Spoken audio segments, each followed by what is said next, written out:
Watu wa Bwana, kuna maroho za kule umezaliwa,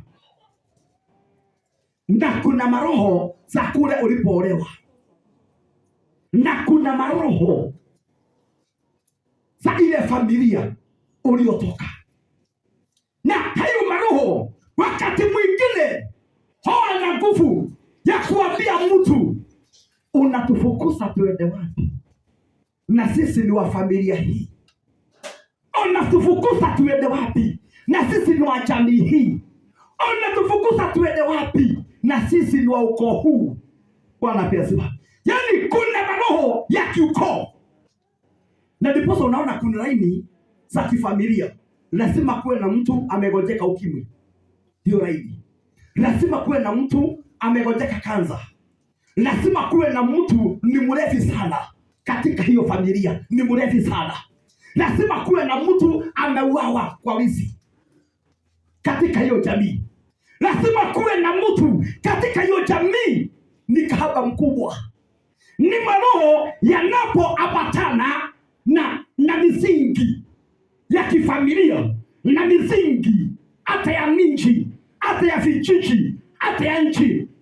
Bwana na apewe sifa. Ni jambo zuri ya kuelewa ya kwamba madhabahu mengine kuyabomoa na kuyang'oa kwa mtu na kuyaruhusu yatenganishwe na mtu, lazima itumwe mahali ili ibebe hiyo kitu kifanyike kwa niaba ya yule mtu. Bwana asifiwe. Sisi nilimwambia wakati mmoja, maana Mungu akamwambia Adamu, wakati utakao tumia huyu mti ule matunda yake utaondoka duniani, wakati huo ndio utakao kufa.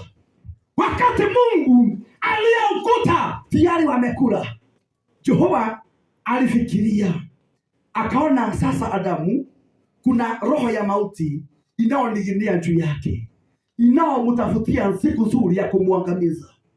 Na Mungu akakamata mnyama, akamwaga damu kwa ajili ya Adamu. Mnyama ukufe, damu imwagike, Adamu apate kuishi. Ile dhabihu liwe kamili, akamuunganisha na ngozi ya ule mnyama. Ona pesa wote wakiwa na mke wake, akawaondolea kifo.